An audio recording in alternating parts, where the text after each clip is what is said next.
This is the Rotor Riot controller. So this is a wired controller that is meant to hold your phone and also connect to it so that you can play a number of titles, a large, massive library of titles on your mobile device with a more native, regular controller gamepad than you might be used to.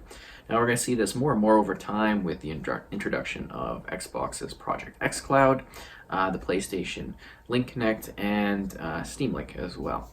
So moving past that, this is just the box for it. As you can see on the front, the controller where the phone would rest, and just kind of a cool titling. You get an idea of the LUDU app, and on the back it just kind of goes over the different details of it. So we're going to pull out the actual controller now so you get an idea of it.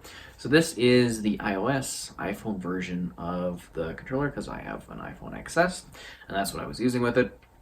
And what I'm using to record right now, which is kind of interesting. So your phone rests here in this area, and if you are wondering about sort of gameplay, how it runs with the phone, we're going to be doing that at the end of the video, so you can take a look at just kind of how it performs and get some more ideas about how it, plays and everything like that. So again, this is where your phone would rest. It's got a nice, easy area, so any phone size will fit in this area. Very simple. It's soft. It's mesh, well, not mesh, but sort of a gel meshy shape. Your phone sits comfortably there. I don't think it's likely to put any stress on your phone or anything like that. It sits well, it works well. It doesn't seem to fall out at all. You can really move it around and you're not going to have any issues. You get a fairly generous size cord with it. This is Lightning because iPhone. And I've left the kind of Velcro strap there in case I want to, well, just because I don't need more length than this, but if I do, I can easily adjust it. So at the top here, you can actually take this controller out and use it without the stand if you just want to plug in, just like this. You don't need to have the stand, but the stand is a nice option. Little easy thing at the top, you just kind of unscrew it, and you just take it out, take that off, and you're good to go. Very simple, very easy to understand. The controller itself also includes a pass-through at the bottom so that you can charge your phone while you're playing, which is good, because that was one of my main concerns looking at this was, charging and power and everything like that, because that's a big issue when it comes to gaming in general, especially mobile gaming. And while the iPhones are better and better over time with their battery, it's still an issue that needs to be thought of just in case you want extended gameplay hours. You're going on the road, you need something to do when you're out and about. Really good option for this. So this is a light controller. It's modeled mostly after, I'd say, the 360 Xbox One style. I akin it more to the 360 one just due to the feeling of it, but it is it's a fairly quality one. It's fairly ergonomic. It's not uncomfortable to hold. I quite like it. I wish that the triggers were a bit more responsive or larger. I do notice that the bumpers they're fine. I wish they were a little bit more smoother at the top because they do have a bit of a harder edge here at the tops on both sides. That's just clicking wise. I play a ton of regular games on Xbox, so I am very familiar with the controller, and I've tried a lot of different controllers to review or play, so it kind of matters a lot to me. And again, it comes in at a very decent price point, everything like that for a controller. It's just something I want to mention in case they are looking at this and they want to iterate on it in the future. That's not to say any negatives. It plays very well, handles very fluidly, easy to click, very responsive and nice. The layout, you got the two thumbsticks, one lower, one upper. I like this style. I prefer this for gaming. I don't like when the two thumbsticks are at the bottom, so I appreciate that. We've also got a D-pad here and a middle menu. I would have liked more if this would have emulated a start and kind of a back, or how we have the two buttons these days, just because a lot of games do use that sort of functionality, so that would have been nice. There are lots of mapping options and stuff when you are playing the different things, so that's fine. And then we get our buttons right here. Very standard when it comes to Xbox design, so I really appreciate that. Overall, I think this is a very good controller option. Again, you can sit here and just comfortably play. Great movement on the thumbsticks with the click in. D-pad's responsive. Overall, very nice. Works well with a variety of games and titles on your phone, or if you're streaming your PlayStation to the phone, great option there, because the touch controls are they don't cut it when you're playing multiplayers and titles and stuff like that. So this is a great way to do it. Same with Steamlink if you're doing Steam to that, or in the future when Xbox's Project xCloud comes out. Now there are other options, of course, for doing this sort of thing, but I think this Riot one really does handle it well. Good price point, very simple, easy to understand, and it's just an appreciated item in regards to this type of market, because it is going to be growing more and more over the years as we're able to take our games, our huge games, that we have on our consoles, and go out anywhere in the world to enjoy them.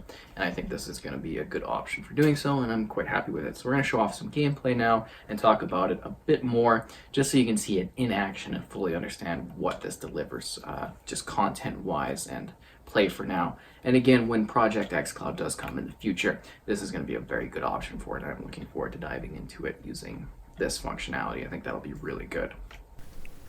First up, we have a presentation on natively on the iPhone XS, which is what we're using here. We're using Minecraft because that's usually a great display for input options. There are many other games that support the gamepad, which is great.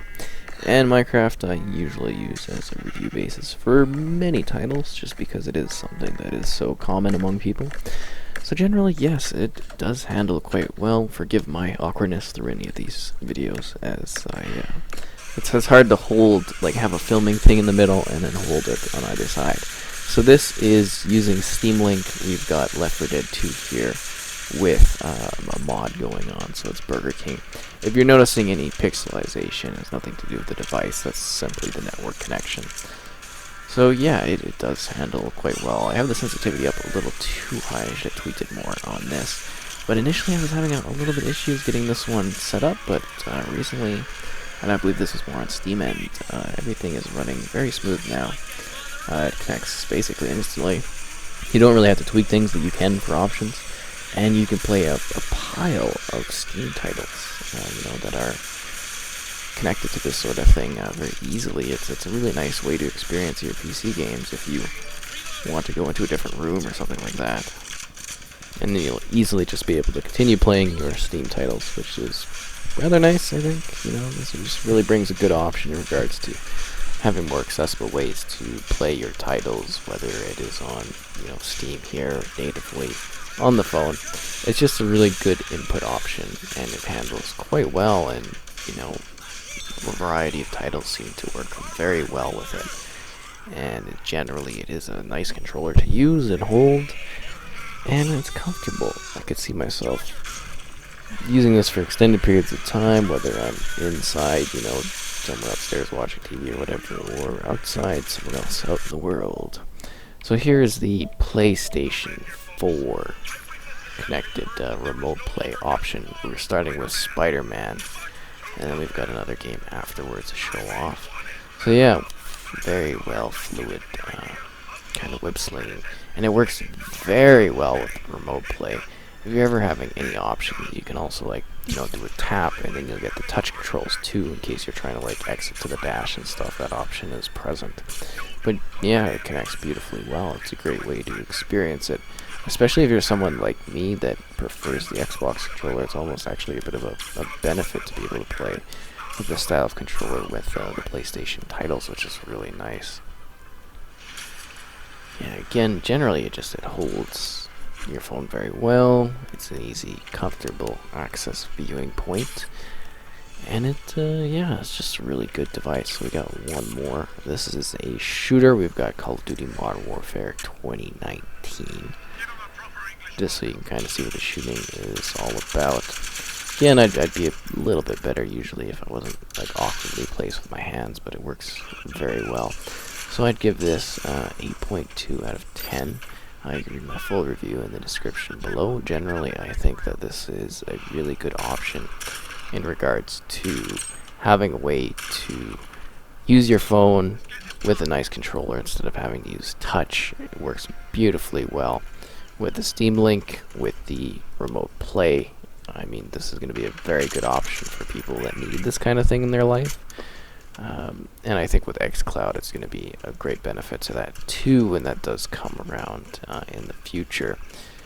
Even past that, if you're just using it natively, natively on the phone, there's tons of games that support it through the app. They're easy to find. There's free-to-play ones. There's premium options. You likely already own a number of titles that support this device, or this device supports those titles. It's really great.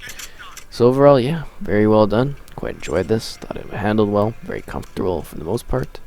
And I don't really have too many issues with it.